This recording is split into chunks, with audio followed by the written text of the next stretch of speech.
4 سال کا فاصلہ آہستہ آہستہ کم ہو رہا تھا۔ ساس یہ سب دیکھ کر خوش ہوتی تھیں۔ ان کی آنکھوں میں اب پہلے جیسی اداسی نہیں تھی۔ وہ اکثر مجھے دیکھتی اور پھر عامر کو دیکھ کر مسکرا دیتی، جیسے ان کا دل مطمئن ہو گیا ہو۔ چند مہینے گزر گئے۔ ایک صبح ساس کی طبیعت اچانک زیادہ خراب ہو گئی۔ ہم انہیں ہسپتال لے گئے۔ ڈاکٹر نے معائنے کے بعد بتایا کہ ان کی عمر اور بیماری دونوں اب بہت آگے بڑھ چکی ہیں، شاید ان کے پاس زیادہ وقت نہیں۔ یہ سن کر ہم سب ٹوٹ گئے۔ گھر واپس آنے کے بعد عامر تقریباً ہر وقت اپنی ماں کے پاس رہنے لگا۔ ایک رات ساس نے اشارے سے ہم سب کو اپنے قریب بلایا۔ میں، عامر اور دونوں بچے ان کے پاس بستر کے گرد بیٹھ گئے۔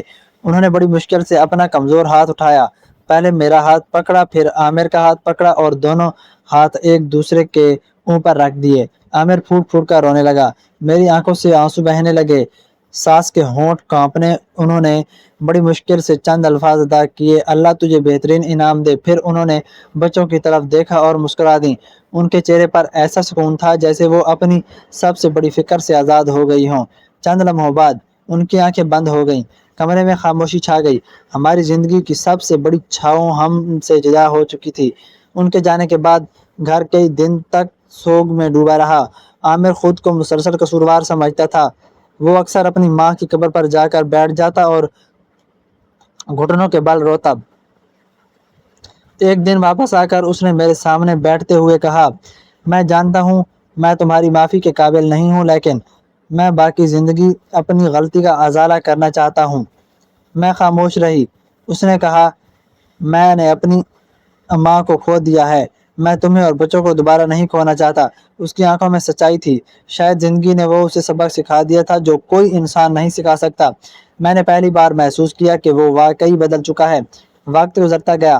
ہم نے اپنی زندگی نئے شرے سے شروع کی۔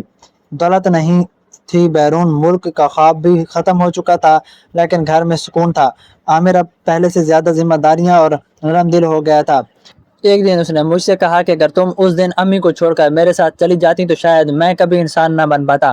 میں نے جواب دیا، میں اگر چھوڑ کر چلی جاتی تو شاید ہماری اولاد بھی ہم سے یہی سبق سیکھتی اور ہمیں بڑھاپے میں عیدی سینٹر چھوڑ کر آتی۔ بچے اپنے بڑوں کے نقش قدم پر چلتے ہیں۔